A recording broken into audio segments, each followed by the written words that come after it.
Greetings from LA, my dear friends. This is Daisuke, and I very much hope that this video finds you well and in very good spirits wherever you are in the world. And today, if you don't mind, I would very much like to continue on with our journeys, our discussions, our discoveries, and our explorations with respect to the recent releases made by the Criterion Collection during this year of 2024. And that brings us to a title which has been designated by the Criterion Collection at spy number 1234.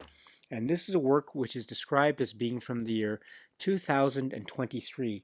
And the name of the filmmaker is Andrew Haigh. And the name of the work is All of Us Strangers.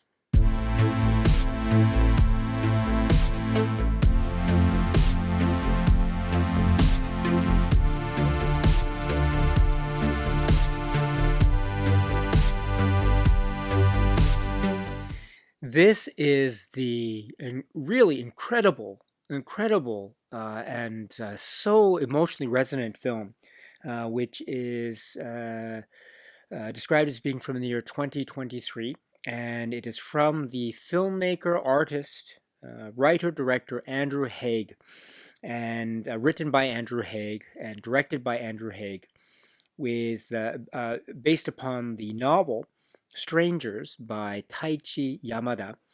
And this has utterly brilliant performances across the board. So we have Andrew Scott and Paul Mescal and Jamie Bell and Claire Foy and others. And it is this work, so many things to say about it. Magical, it is enchanting, it is really emotionally charged, very powerful, and incredibly moving experience. It is this film, which is All of Us Strangers. All of Us Strangers arrives in the Criterion Collection physical media catalog, courtesy of this wonderful release. It's a 4K UHD plus Blu-ray combo edition, which is what I have here. We'll talk a little bit later about the contours of the 4K and then the Blu-ray with the supplements as well. But before we get to that, my dear friends, let us first, you and I, let us endeavor to speak about this film. I'll try to speak in very general terms for the benefit of those who have not yet seen this remarkable work, All of Us Strangers. I don't want to talk about any kind of spoiler details. Again, I want to preserve those rewards for anyone who will be watching it for the first time. I want to preserve that as much as possible. So I'll try to speak in general terms about this. But All of Us Strangers, let me start here by saying this is my first time to watch this film, or I should say that the Criterion Collection release was the first time that I had the great fortune to be able to watch this film. I wasn't able to catch up with it, say, upon its initial release or at any other point prior to the Criterion release. I tend to be like that. I tend to be very terrible when it comes to watching recent releases from, say, the past few years, or maybe longer than that, perhaps. But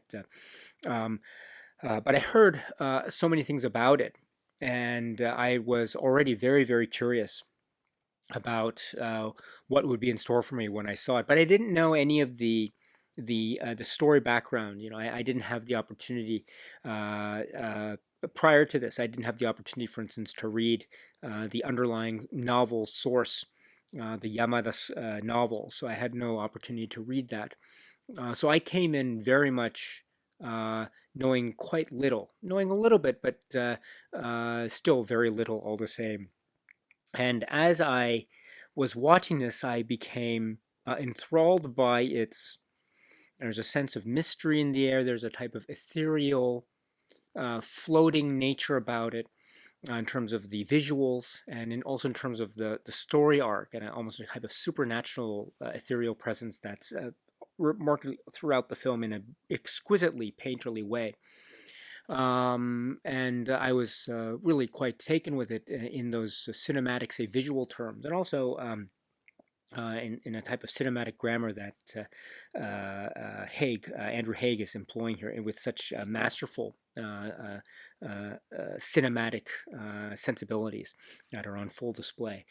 So it already hooked me in that way. But in parallel to that, or maybe alongside that, the very tender story of our main character here, who is Adam, portrayed by Andrew Scott, and what happens to him, and where he has been, and what we as viewers, when we first come to meet Adam at the start of the film, where we are. Where it is suggested he has been in terms of things that have happened to him in his life up to that point, prior to us meeting him, and the real sense of maybe being adrift or being alone or loneliness, which may have certain roots or certain, say, elements of a kind of um,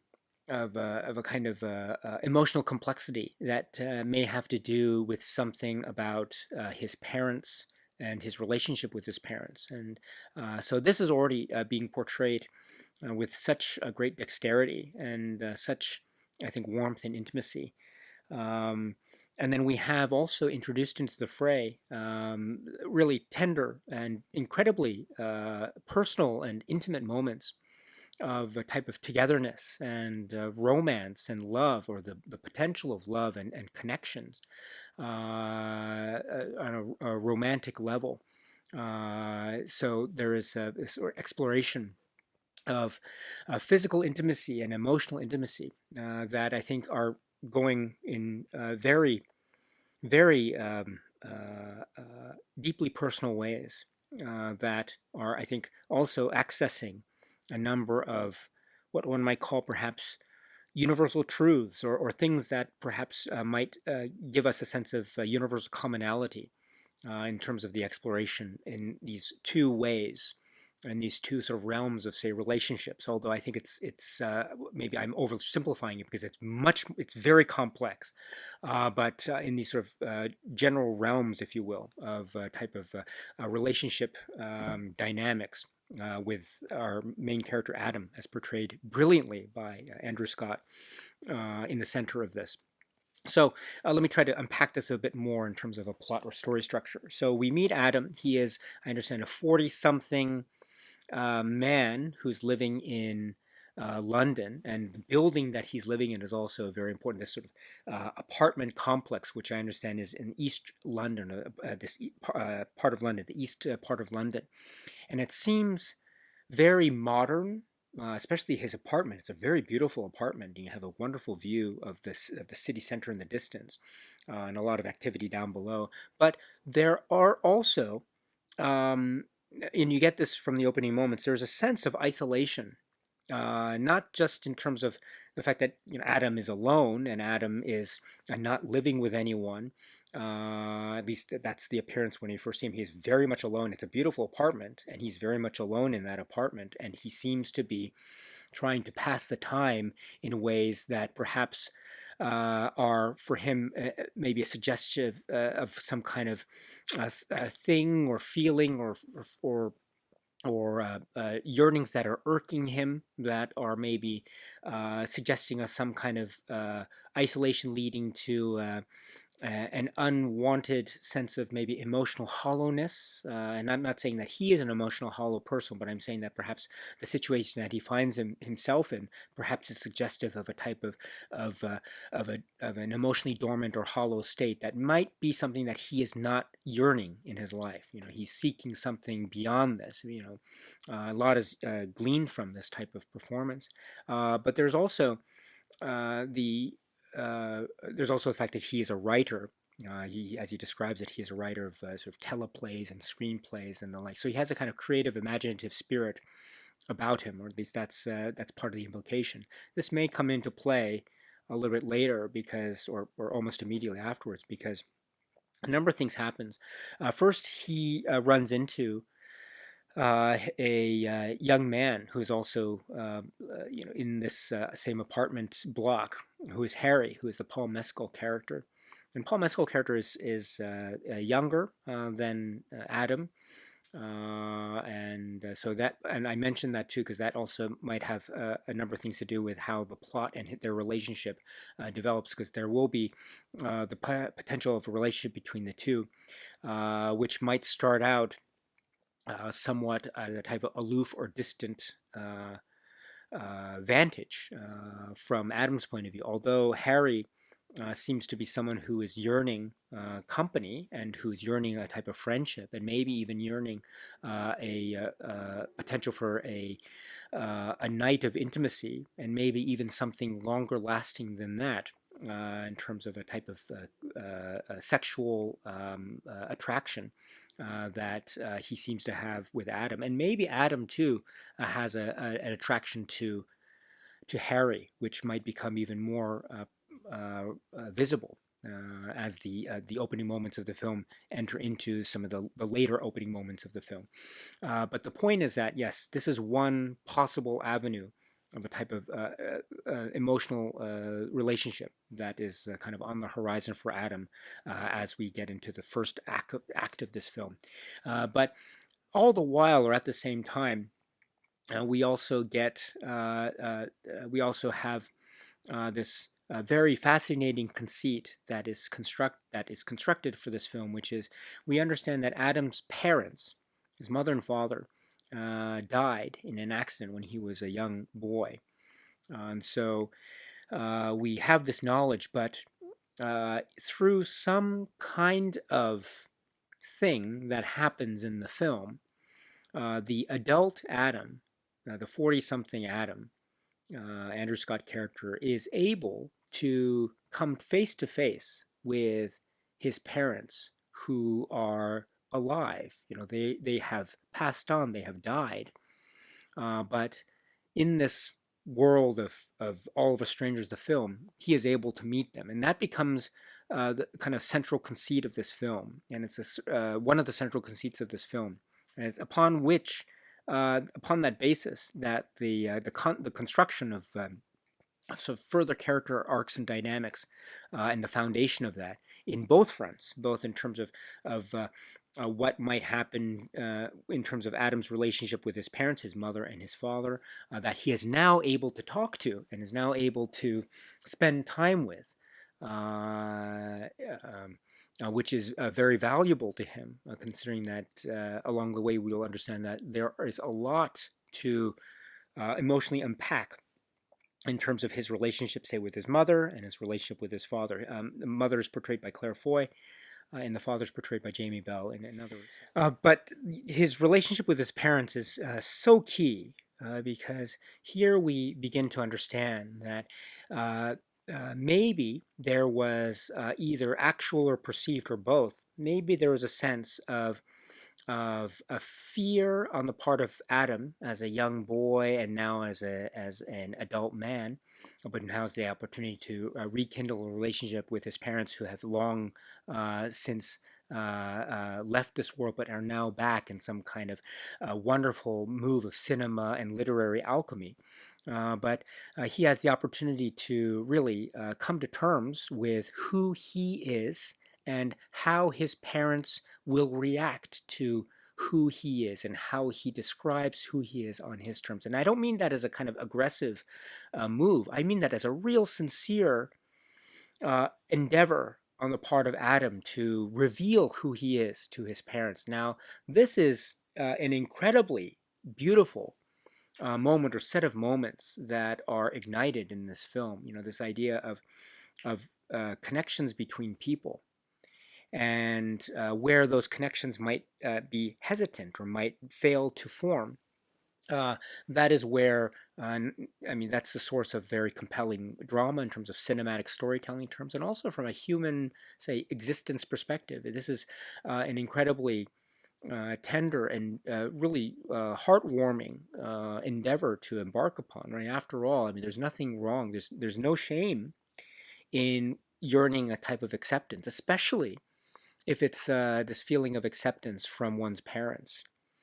And if there is any possibility of doubt in that, or if there's any sense, maybe it's totally subjective, maybe not, but if there's any type of fear or trepidation or hesitation as to risking or ruining that sense of acceptance, because of, say, in terms of the one of the specific plot points of this film, or character arc dynamics of this film, in terms of, say, Adam talking to his mom, talking to his dad, and talking about who he is. And one of the things that's very important to him is his sexuality as a gay man, and how his mom will react, how his dad will react to this, and will their relationship be the same or not? I mean, this is an incredibly uh,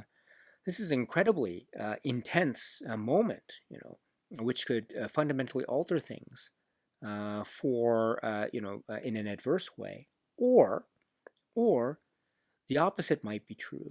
The point of actual revelation of who one is, I mean, the sharing of this connection with another, that could also, it's scary. It's also potentially very liberating, and also potentially very transformative, leading to something that could be kindling or rekindling or igniting or solidifying uh, even further closeness of connection. And this is incredibly powerful, especially when we consider the closeness of connection that is potentially there between mother and son, father and son, parents and child. This is the story of Adam and his parents. Will that continue or not? Will those connections be there? Will they be forged, or will they be broken forever? And this is therefore such a beautiful and quite dramatic or emotionally absorbing, incredibly compelling drama and character dynamic that Adam is going through. And again, it's based upon this brilliantly conceived conceit, or a foundation of him being able to meet his parents, even though his parents have long passed. Now, what we also understand that relationships don't I mean don't always exist in a vacuum, right? They aren't fully compartmentalized. In other words, a relationship here, especially one that is said, especially in Adam's instance here, is said to be fundamentally important as to be the relationship, say, between him and his mother, him and his father, or him and his parents. So that relationship, or those relationships, or that feeling, or those feelings, will potentially affect Adam and his perception of himself, and also how he relates to others throughout the course of the film, in parallel or also in conjunction, or perhaps intimately intertwined. And now we go to his relationship with Harry, Paul Mescal character. And it seems that as Adam seems to be slowly but surely gaining a sense of ground as to who he is vis-a-vis his mom and his dad, he is able to potentially open himself up again to another very direct connection, or the endeavor of opening up and being very honest with another human being that has entered into his life, that being Harry. And this is also a very emotionally charged part of the film. It is very passionate, very beautiful. It's a love story. It is a story about very frank and personal terms. A connection is very important. This is the thing about Adam's story is it possible for him to find connection, especially when we are introduced to him in a state of what is essentially almost complete, total, and physical, and sort of metaphorical and emotional isolation. In this state, is Adam able to find a connection or connections vis-a-vis his parents, and also vis-a-vis Harry? And it is those steps towards a kind of connection with another human being, another person. Here, a young man to whom he is attracted both emotionally and sexually, and also from whom he also is receiving this attraction, both physical, sexual, and emotional. will their relationship lead to this sort of further solidifying of their connection? And if so, will it be grounded? Will it be fulfilling? Will it lead to some kind of transformative experience? Now, this is a very beautiful component of all of the strange. I mean, it's all beautiful, but this is it's so intimate and warm between the two of them. And Paul Mescal and Andrew Scott here are delivering exceptionally beautiful performances here. There's a closeness around there. There are there are scenes of very frank and intimate physical connection, and that's sex and that's sexuality. Sexuality is.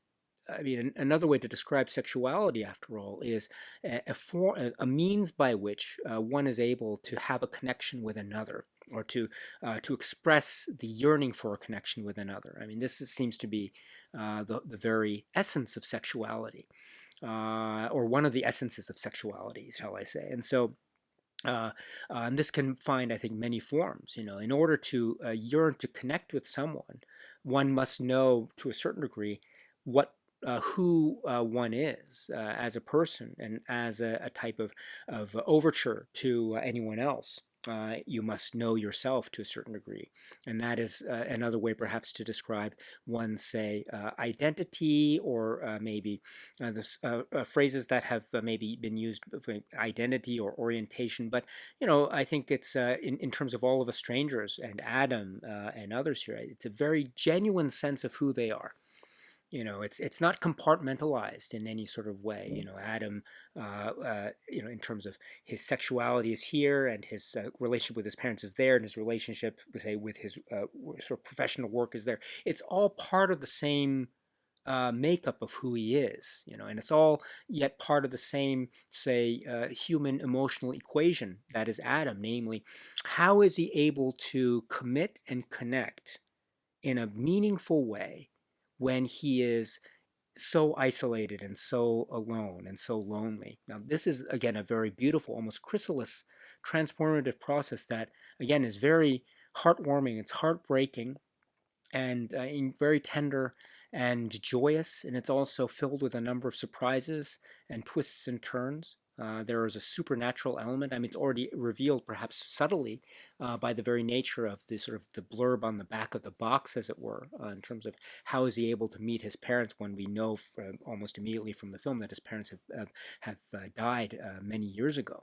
And so there's a kind of supernatural element. There's a ghost story element to this. And it's almost a science fiction element, almost like a time travel element film as well.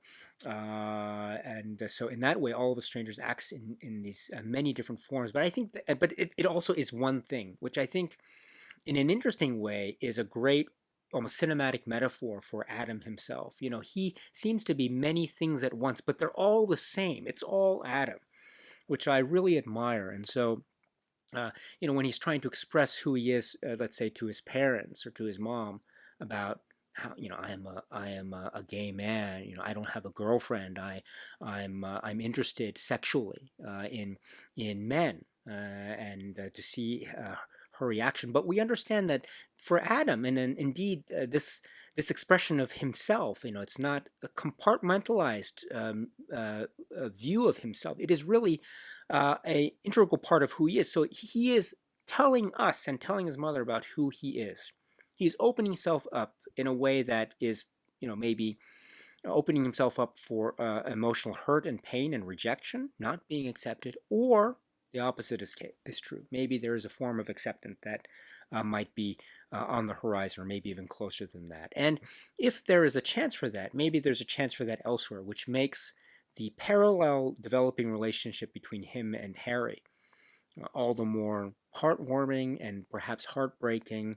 Again, acceptance, rejection, on a pure emotional level, and indeed on a kind of on a kind of human level, which is all part of this. So what I love about All of Us Strangers, it is a film that I think is, as Andrew Haigh and others have talked about it. They talk about it in terms of, say, queer cinema and discussions, and very lovely and well-posited discussions and explorations of queer identity of characters in cinema. And I find I find that categorization to be very valid and quite astute. And also at the same time, I look at this as being that's a kind of it's a collective, right? It's a collective for the sense of opening up, and it's a collective for a sense of being who one is. And when there is a risk of rejection, and when there is indeed rejection and non-acceptance, how does that make us feel? It makes us feel really bad. It makes one feel truly isolated from the world. And maybe that isolation is such a type of emotional pile driver, so as to not be able to render oneself completely emotionally inert and immobile. But when there's the potential for a connection again, and that awakening could be maybe realized, maybe not, but maybe so, that is a truly beautiful thing indeed. And so that's what I see on display when I watch this film, All of Us Strangers. Um, it it's a remarkable film.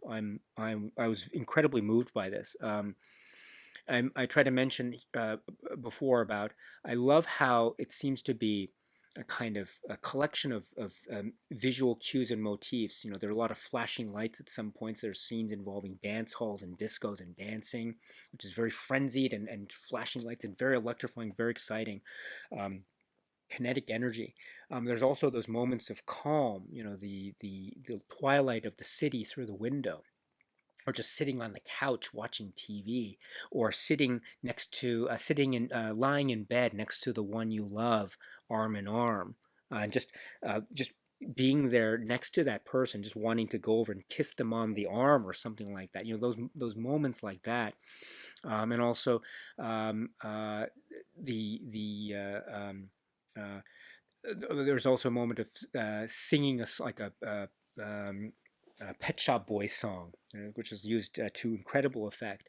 You know, sometimes those moments that are kind of difficult between human beings, between say mother and son, or mother and child, or family member to family member, or lover to lover, etc. Maybe those moments you've had a fight or something, or you've had a difficult time, and you're still in that period where you haven't made up, so you can't really talk to that person. But a song comes up, and uncannily, that song lyric hits exactly that sore, that really tender part of the fight or something, and it becomes a potential bridge for a remedy for reconciliation. And that's one of the magical things that happens here. You know, these little moments of tenderness and togetherness that are a part of the display, I think, are incredibly moving. And so I like how Andrew Haigh and company capture that in a lovely, almost collective style of cinema filmmaking. And then also, I've mentioned before, I must say again, the performances across the board are breathtaking, absolutely breathtaking. You know, kudos to Jamie Bell and Claire Foy, who play the parents. And as I say, there is this conceit about where they are and where they're coming from, who they are. So there's a sense of a kind of supernatural mystery also at play there, and what that leads to, because it doesn't end there in terms of that conceit. It has a kind of follow through and conclusion that leads to some really emotionally intense places that they perform in their own individual ways. They perform so thoroughly and um, uh, so absorbingly as to be fantastic. And that dynamic between parents and child, especially acknowledging how they've been apart, and seeing, for instance, how Andrew Scott, as Scott's Adam, almost melts back into being a little boy again when he's with them, and that smile that glows on his face when he's able to be with them, even if it's fleeting. I mean, it's devastating. It's beautiful. It's emotional. It's rich. It's something, and you know, it makes me emotional in terms of you know, I'm in my 40s, and so I'm around the same age as Adam. So you know, I'm thinking about perhaps, you know, what it would be like. You know, my parents are no longer alive as well, and so what it would be like if I met my parents again. and the like if I had that opportunity. And so, how would I respond to that? And if I went back to my old room and what it was like when I was a young boy back in the '80s, I was listening to the Pet Shop Boys, and I was listening to Erasure and Lisa Stansfield and all this. So I was listening to all that stuff, and I used to live in the United Kingdom, just south of London, in fact. So it wasn't Croydon. I think I understand that the house that was used for the parents' house was Andrew Haigh's own actual childhood house, and I think they described it as Croydon, if I'm not mistaken. So I wasn't living in Croydon. I was living in Guildford at one point and Woking at another. But uh, it's incredible how much connection I felt with this film as I was watching it in those terms. But yes, that the performances on the part of Claire Foy and J.B. Butler was fantastic. And then Paul Mescal, I loved his, so great. He has this warm, earnest approachability about him that's also very vulnerable. And there's a kind of confidence in his swagger, but it's not an unearned confidence. There is a warmth and openness to it, and it's not only is it non-threatening, it's also incredibly itself very warm and open. And it's his presence is lovely, and one can understand how Adam might really fall for someone like Harry, and then vice versa. Because when we talk about performances, I have to mention Andrew Scott. Um, Andrew Scott's performance is uh, it really blew my mind. I was not at all prepared for how emotionally swept up I would be by Andrew Scott's performance as Adam. I mean, he's able to register like um, uh, being emotionally adrift and just lost, but doing it in a way that has a sense of almost minimalistic stoicism. But it's also, you can feel the burning yearning, and he expresses it so well. I mean, it's in a look, and I don't even how do we don't explain, but even in the way that he's able to shape the way that he's looking in his eyes.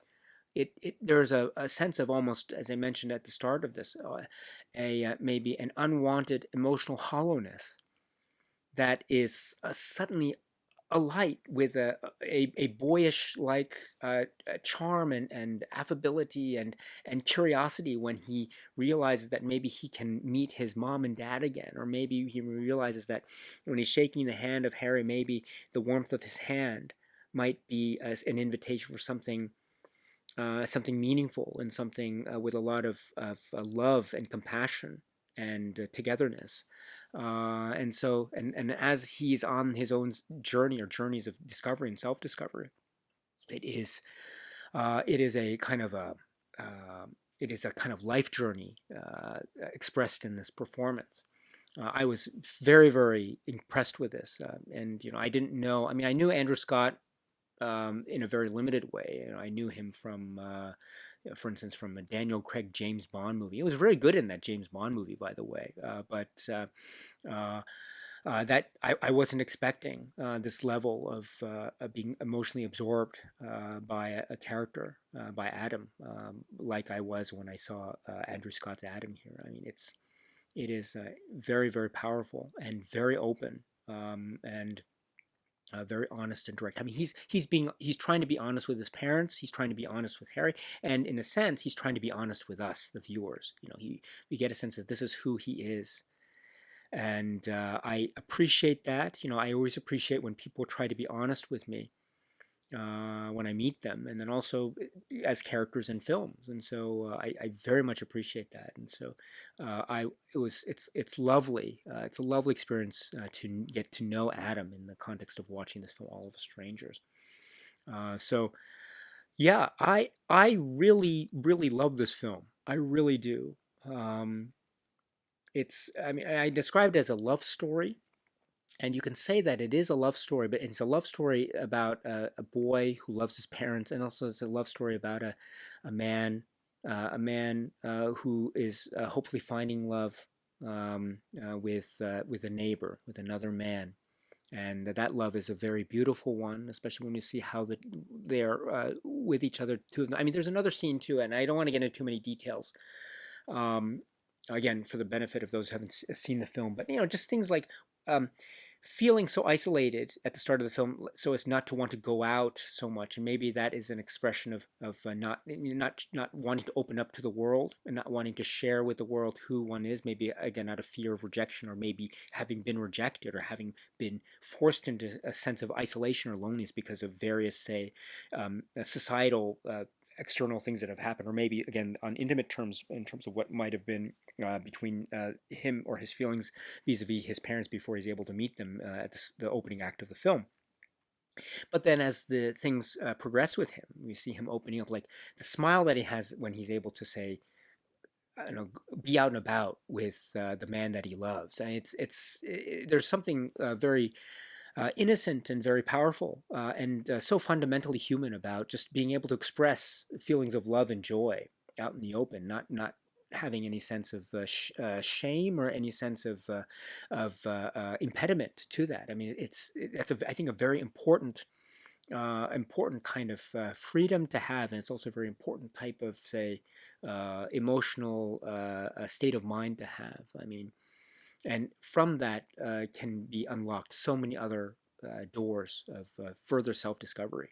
I think makes for incredibly beautiful and heartwarming and potentially sad and heartbreaking experiences indeed. And we have to understand, again, this is the setup and this is a construct, but we also understand too that the construct has its own follow-through and conclusions. So these stories, and they're intertwined and they're interlocking, but these stories will find a type of fruition.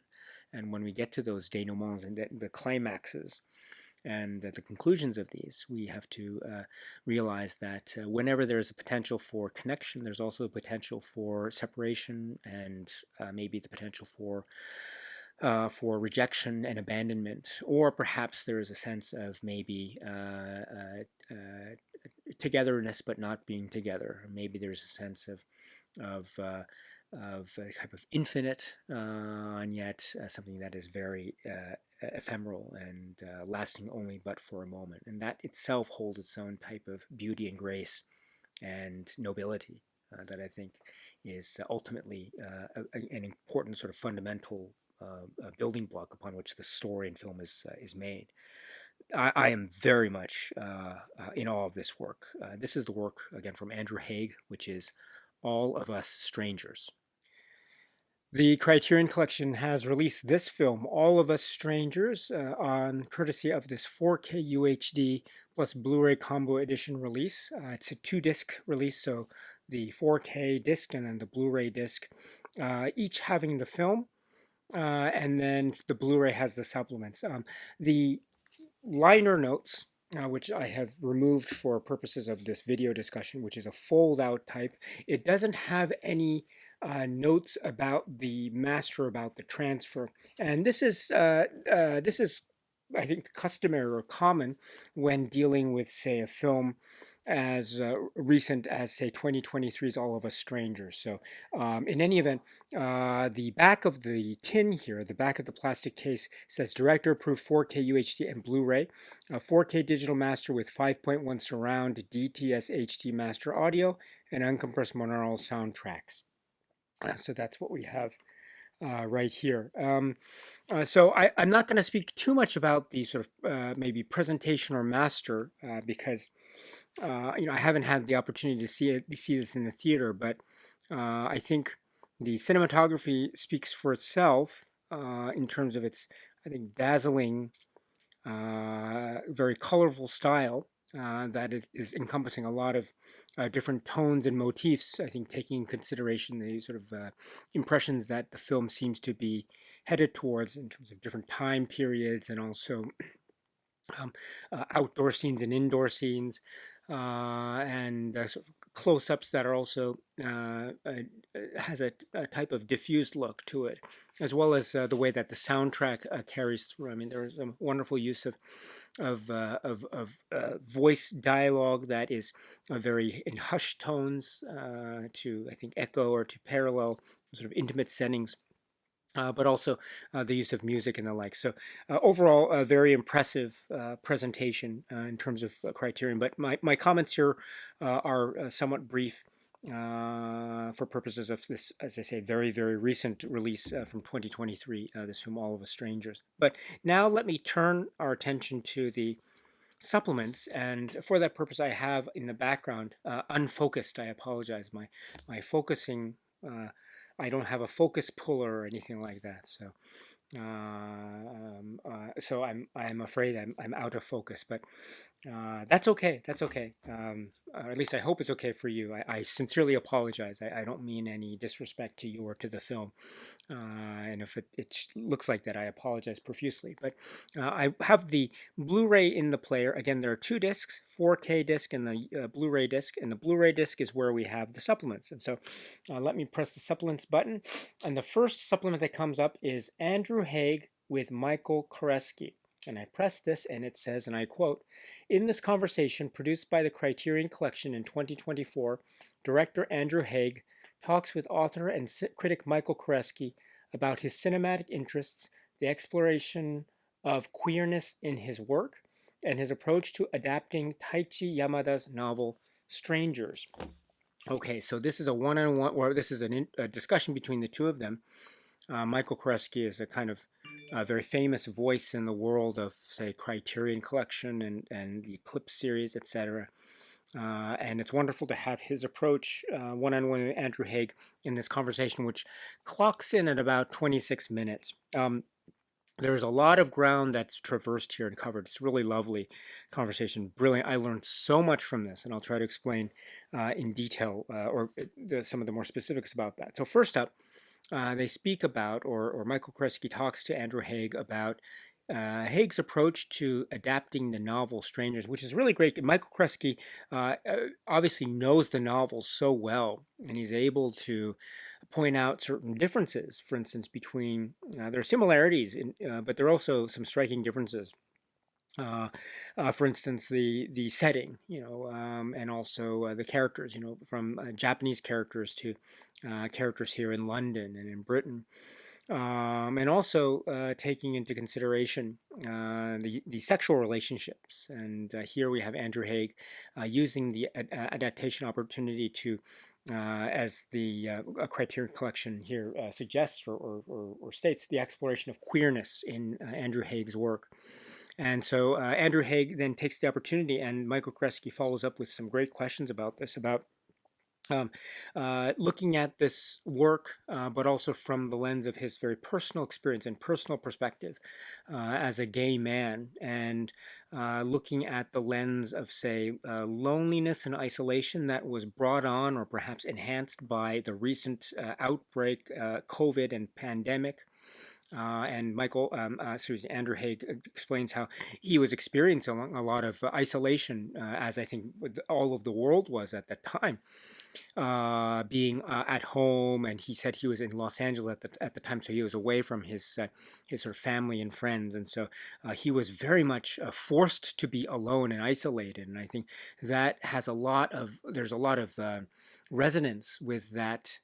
With what we see in particular in the first part of the film, especially with the Adam character being essentially quite isolated in this tower building, very much like quarantined or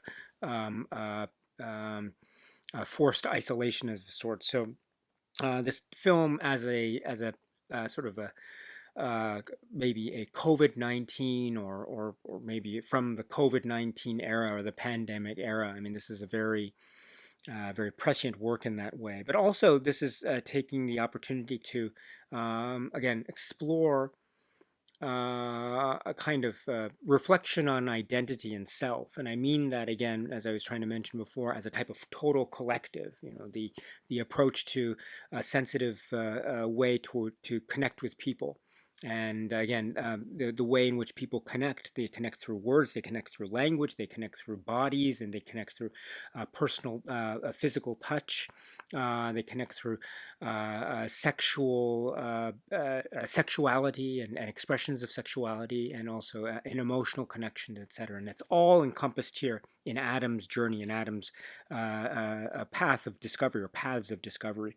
And the Michael Kresge and Andrew Haigh, I think, really touch upon this aspect of All of Us Strangers in a really brilliant and insightful way in this conversation. And then also, there's a great, Andrew Haigh talks about how for him, it's like the past and present are intertwined. It's like you walk, or something reminds you of something in the past, and suddenly, as you're in the present, memories tend to flood in, which I think is an incredibly keen-eyed, perceptive comment, and it's so much on par with the kind of tone of All of Us Strangers. The past and present seemingly just blurring, or as mentioned elsewhere in another of the supplements, this idea when you're dreaming, sometimes.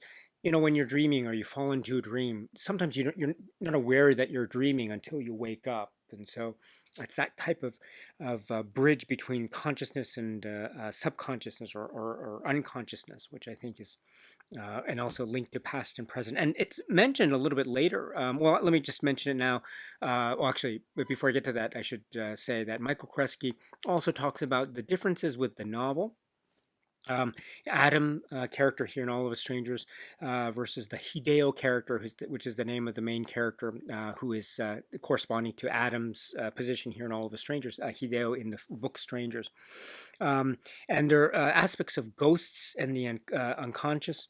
But what's fascinating about All of Us Strangers, there are some of the differences at play here. There is a really interesting parallel, which Michael Kresge picks up on, which is the physical similarity, down to the mustache between the father, Jamie Bell's character, and Harry, Paul Mescal's character, and the way that the father is introduced in the film, again fairly early on, in a park, in a field, and Andrew Haigh kind of mentions this too. It's almost like it's suggestive, perhaps, that maybe Adam might be picking up this man, or vice versa, and sort of a mutual show of sexual attraction. And so it's an interesting parallel, because we eventually realize that this person is his father. And this is not just, and Andrew Haigh and Michael Kresge don't suggest any type of, say,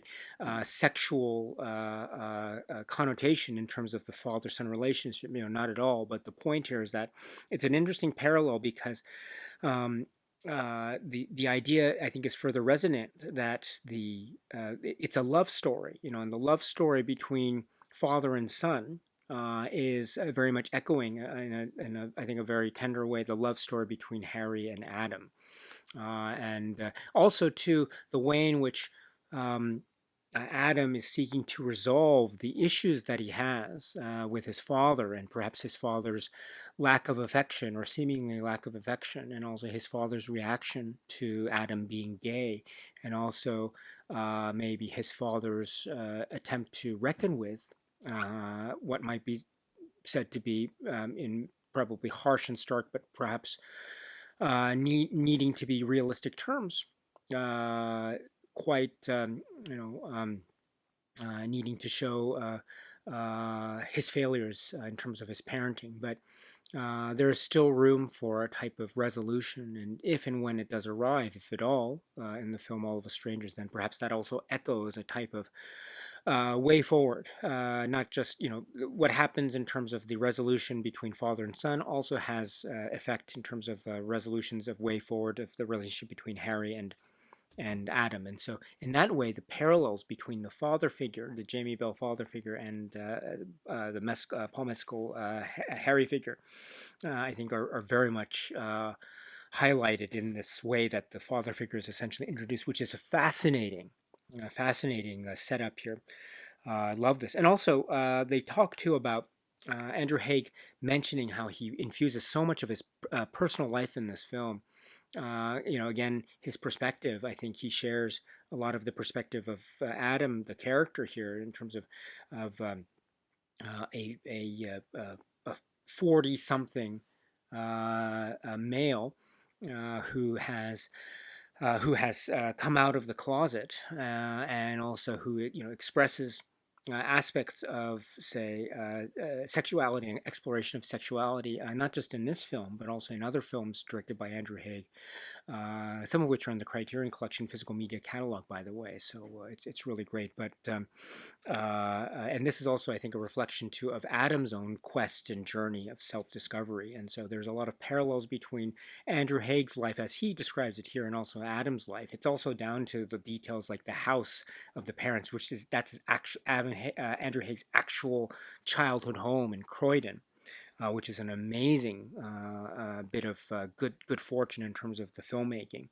There's that, and also he says, about writing the parents, he can't help but put a little bit of his actual parents into the characters of the mother and father here, and so it's a lovely way in which Andrew Haigh is enabling us to experience some of his own personal perspective based on the way he's crafting the story, and also that he's not the only one. Apparently, Andrew Scott as well, bringing a lot of his own personal perspective into the role of Adam. As I mentioned before, it's a phenomenal performance by Andrew Scott, and so there is how should I put it? He is talking about Andrew Haigh and Michael Kresge.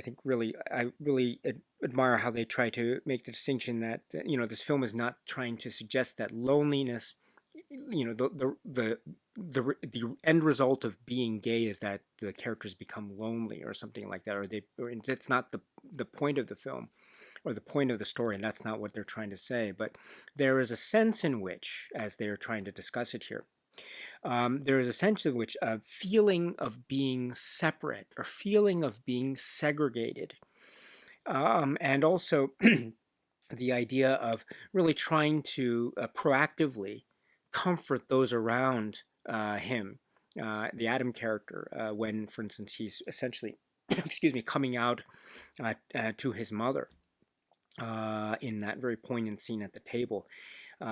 It's not about him necessarily. He's trying to comfort his mother, who seems to be somewhat distraught about the news.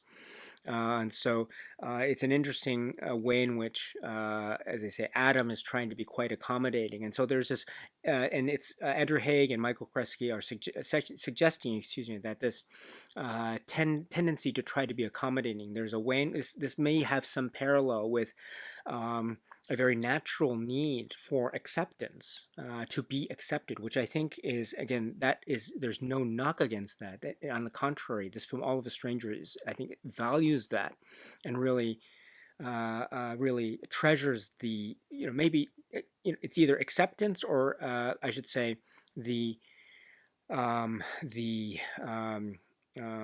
of valiant effort to gain acceptance from those that you love. So, and I think that's I think a really astute observation that they make here. Really make, and they're also talking to Andrew Haigh mentions about how he really wanted to explore again.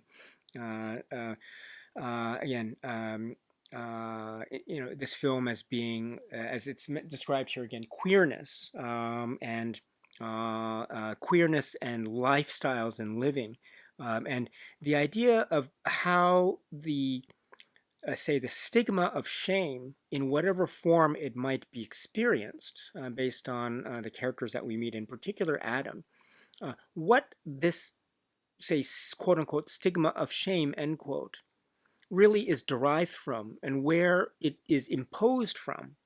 Is it a kind of internalized thing or is it an external thing? And in that way, is it really the case of shame being the end result of sort of Adam's own life and own sort of well-being and his own perspective and viewpoint? I think Andrew Haigh and Michael Kresge very rightly suggest otherwise. They suggest no. This idea, it's not about shame. It's not about this type of guilt or anything like that. On the contrary, this is, I think, a very delicate exploration in terms of what certain, say, societal maybe impositions, or maybe certain expectations, or maybe certain, say, um, feelings of being separated or isolated, how that has a psychological impact that is very drastic and quite severe, and that can impact anyone. Um, and then that is also intertwined again in Andrew Haigh's film language in All of Us Strangers with Adam's own, say, journey or self-discovery. And a critical component of that is Adam's view of himself from a sort of as a sexual being, and also as as someone with a soul and a spirit that is either going to be forever hindered and isolated, or perhaps there might be some cause for celebration in terms of a possibility of connection. So, very, very astute comments. And also, this is a thing that I didn't know about, and I plead ignorance about this, and I really apologize for that. I really shouldn't. Um, uh, I'm very ashamed in terms of my ignorance about points like this. So this is why this conversation is really insightful for me. But Michael Kresge and Andrew Haigh mentioned this idea. What do they say? They call it queer time. Um, and they talk about how the sense of maybe feeling separated, or feeling like pushed to the margins, based on, say, certain viewpoints that might be vocalized in certain societal circles, shall we say, in terms of gay lifestyle and queerness, and how that is either able to be integrated or not able to be integrated in a kind of in this way. And so this idea of feeling separated is also suggestive of how time is perceived. It's not the sense of a general linear sense of time, but it's almost like it's stretched out, or almost like standing still. And I never thought about it that way. But upon listening to this comment, and then I went back and watched the film again, yes, there are moments where you can say All of Us Strangers is about the sense of, as Michael Kresge, I think, mentions it here, queer time. And this idea of time being its own kind of bubble in a way, which is a very magical and special thing on the one hand, but it's also something that traverses the sense of a kind of linearity, which is fascinating.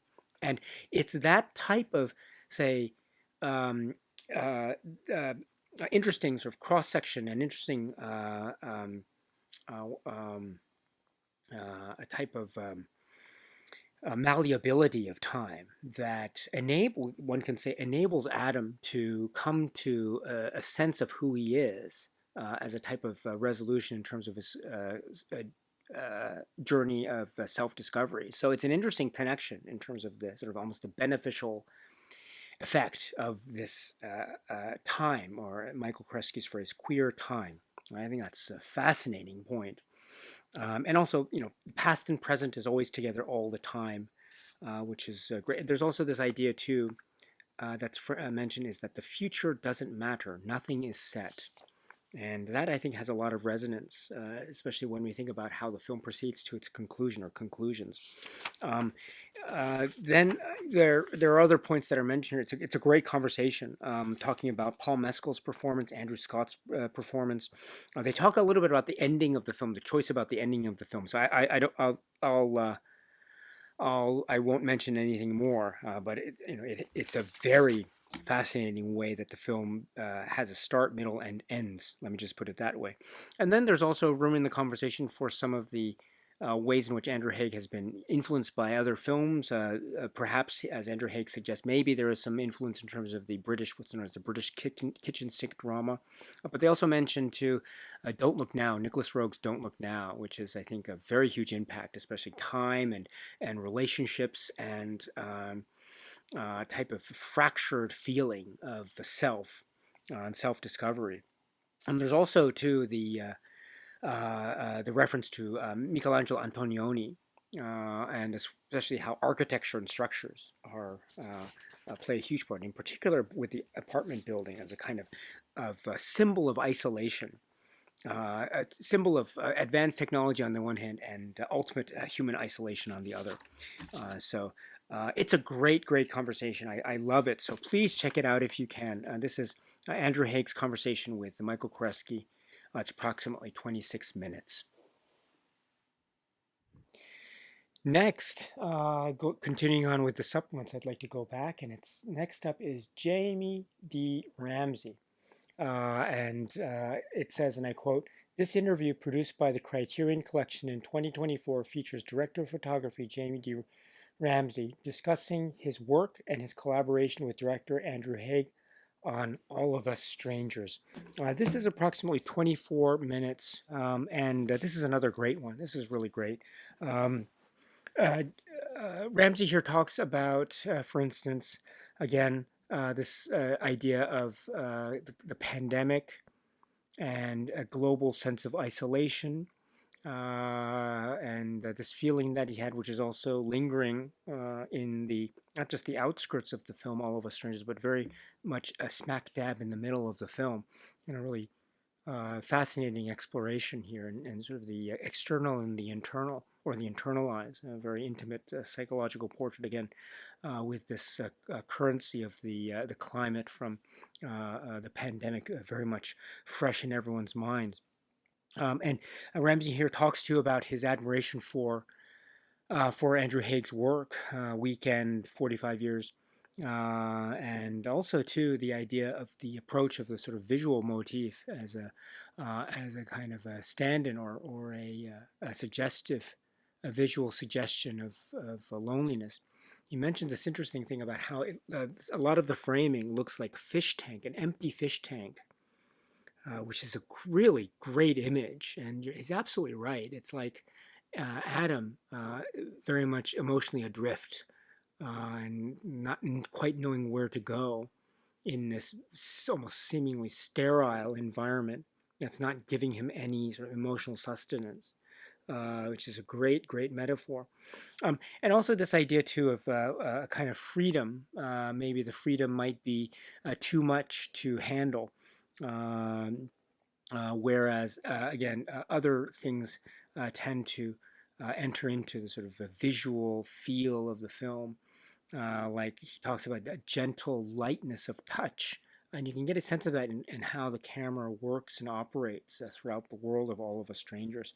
It's really great. Also, too, there's a way in which, and this was also mentioned by Andrew Haigh earlier, the film endeavored on purpose to try to avoid these shows of technology. And so, for instance, there's no smartphone or anything like that that's shown. There are computers, but no smartphones. And I think that's meant to try to show kind of maybe an approach to time telling in All of Us Strangers that is without any type of direct reference point. And so, in other words, if you see it, say, I think the idea being, if you see a film from, say, 10, 20 years ago, and you see the technology that is current from that time period, and you see it much later, that might have a sense of dating the picture. I mean, there's nothing wrong with that per se. Or not per se, there's nothing wrong with that at all, but I think there's a sense of maybe an effort on the part of Andrew Haigh and Jamie Ramsey and others to try to capture a sense of that timelessness in the sort of present day here, so it can be applied at kind of at any given point when one revisits the film All of Us Strangers. But of course, that timelessness is very much contextualized when we have the 80s ambiance, when Adam is with his parents again. So there's a sense in which time is contextualized in certain parts of the film, and then free from such points of contextualization in others, which I think is great. Comment from Ramsey. And also he mentions Adam is like Peter Pan, caught in time, which I thought was a lovely reference, really lovely reference. So. And also, he talks too about the lighting schemes, and the lighting patterns were meant to be slightly altered depending on the time period that we're talking about here in All of Us Strangers, which is also great. and the idea of glowing and gliding and floating, which is wonderful. And also some instances of very purposefully applied light. I mean, there's a scene in the film where Adam and Harry are dancing in a disco. It's these flashing lights and the sound and the music. It's very electric. It's great, but they're also captured in this very close moment between them. It's a lovely moment, but he's talking to here about the lights and the light flashing patterns. It's great. Also, too, one of the key details is the apartment. Adam's apartment and the huge windows that overlook, on the one of the high floors of the apartment building complex, and it overlooks the city in the distance, and also seeing the immediate outskirts, say below. That was a set, I understand. The apartment rooms were a set, and then the window outside the window there is setup. It's similar to the idea of blue screen, but I understand the technology is it's a number of monitors, television monitors that then are combined to show an image or a series of images that connect together to give the illusion of one image. And so it's a kind of a technological advancement in the vein of backscreen projection. And so it's an interesting choice in terms of what those scenes are, and they sort of tell their own story.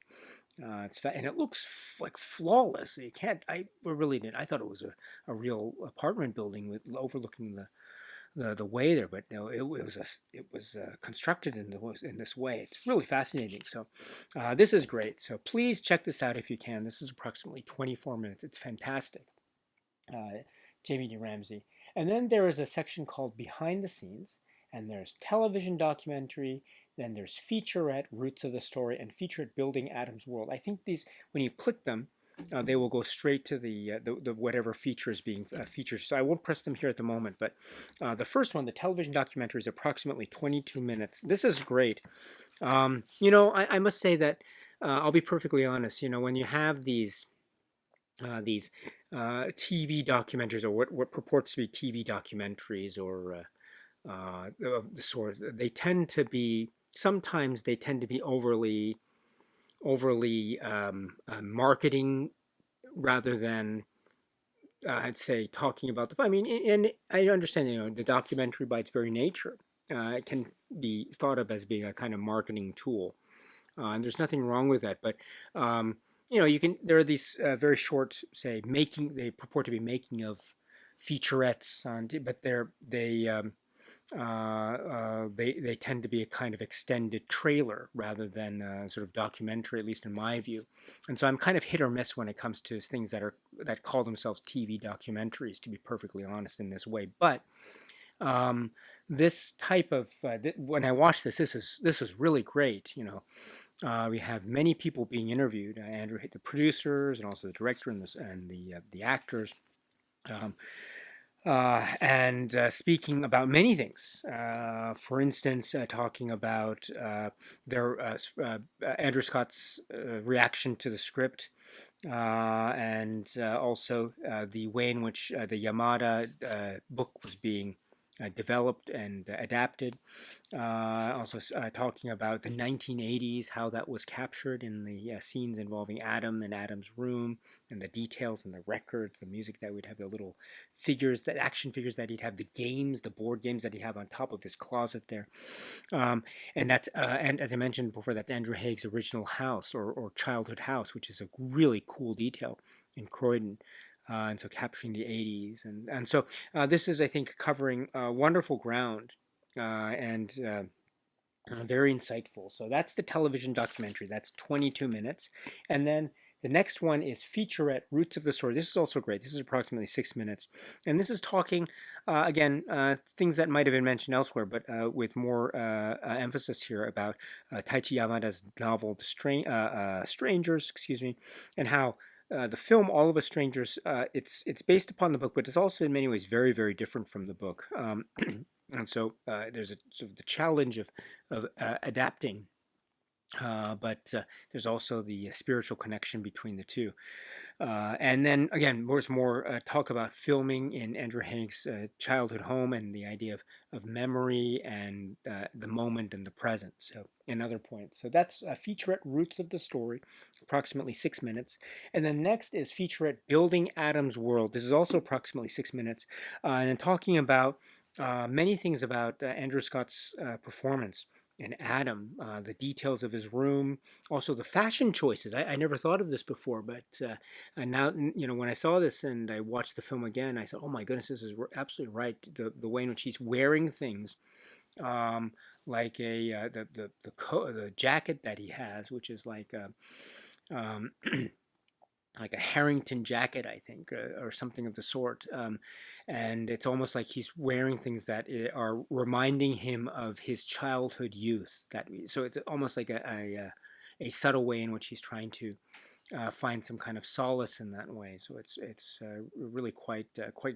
Those details are incredible. So those are some of the examples of what's discussed here in this great featurette, Building Adam's World. Excuse me. So these are really fine sort of short featurettes, and they really go in a lot of depth into the craft and Andrew Haigh and this film. So please check these out if you can. They're really quite great. And then we have the trailer. I've seen the trailer a number of times. I'm very impressed with it. So there you have the supplements for the Criterion release of All of Us Strangers. Very impressive. I must say, I'm quite. I've learned so much, and it's watching these have revealed my ignorance in a lot of respects, and so, but in that way of my lack of knowledge, watching these is really quite an informative and really great time, and to get the experience from Andrew Haigh and company, that's fantastic. So these are the supplements included for the Criterion release of All of Us Strangers. Okay, so let's finish our discussion or round out our discussion of this great film and the great Criterion release here, Andrew Haigh's All of Us Strangers. So I've already put the discs back here. So it's the 4K disc here and then the Blu-ray disc here. So they have a similar type of setup, although I think the 4K disc, the actual image looks a little bit bluer, and then the Blu-ray disc is a little bit grayer, if you can tell. Sorry again for my poor presentation, but there's that. Also, this type of square motif, and you can kind of see there's Adam, there's Andrew Scott in this image, which I think is meant to evoke the way that the film opens. It's a really striking way that the film opens. So, and this motif is carried over into the front and the back with this great font, All of Us Strangers, and then the squares here, which I think is meant to be like fractured, the fractured look, but also kind of collective at the same time. And it's repeated here in the images that are part of the leaflet. I should point out the art here. Art directors Eric Skillman, Sarah Habibi, designer Anthony Garazzi. So that's great. Art production coordinator William Brace, and print production artist Craig Phillips, artist and Julie Sussman. Great kind of I don't know what the phrase is. Is it like a collection of squares? Let me put it that way in my very elementary way of trying to describe it. But I think it's absolutely on. It's absolutely on point. I think very well done.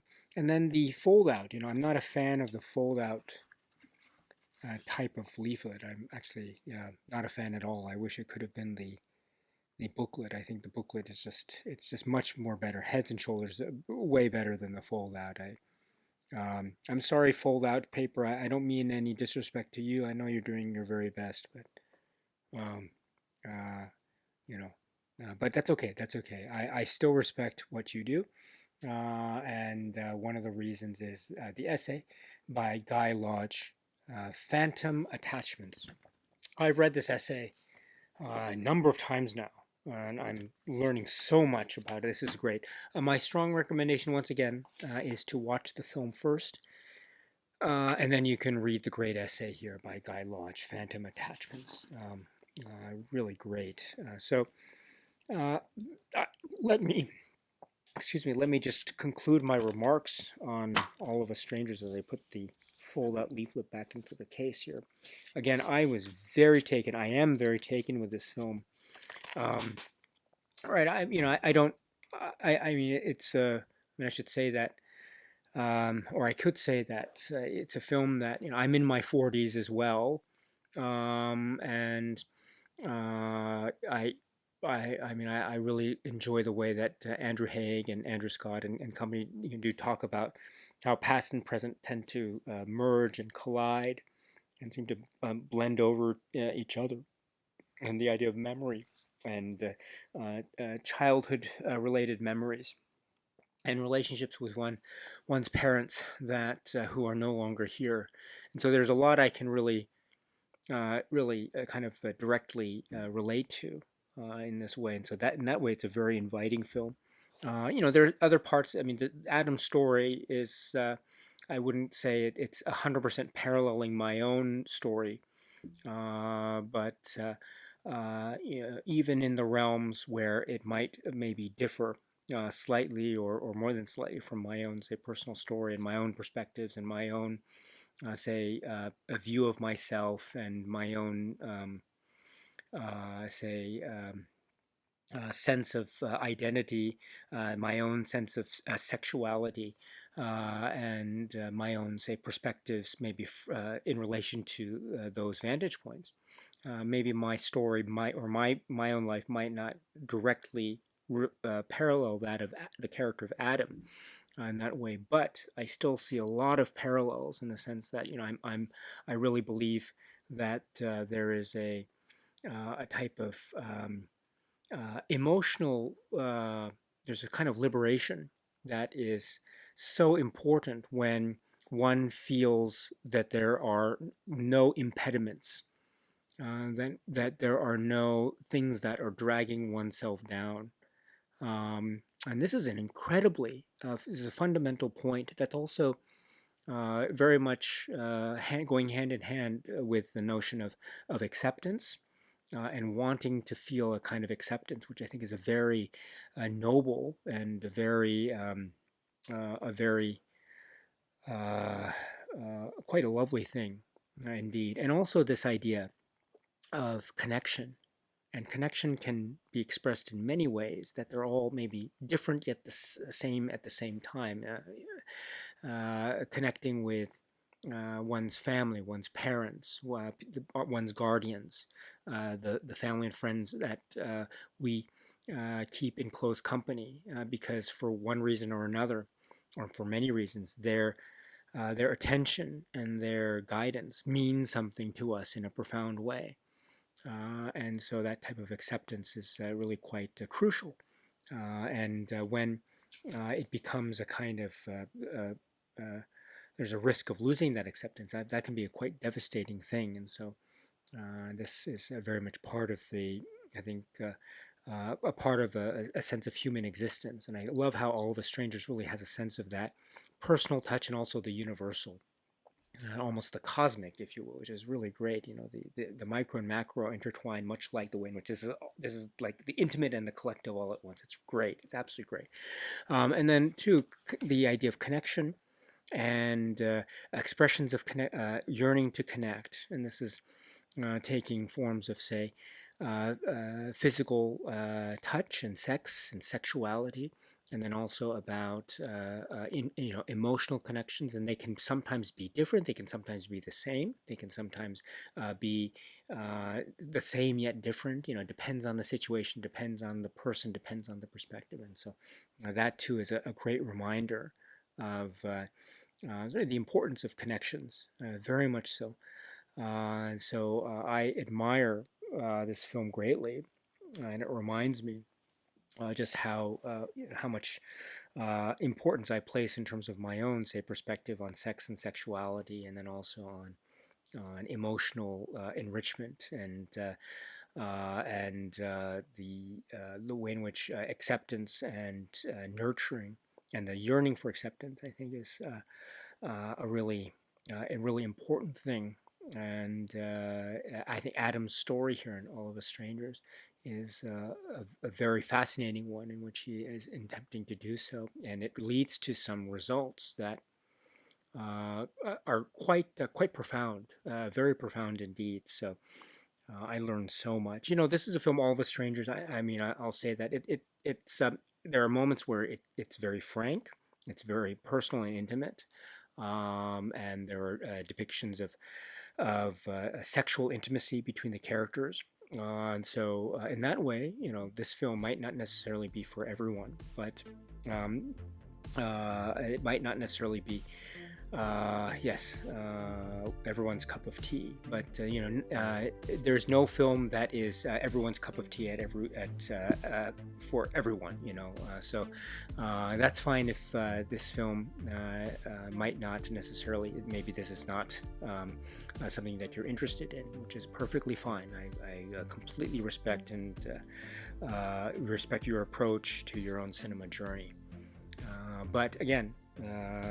For me, I can say that it has shown me a real example of a sense of yearning and loss and isolation, but also a kind of potential way forward that in a very wonderfully ironic way involves looking back. So I absolutely love that.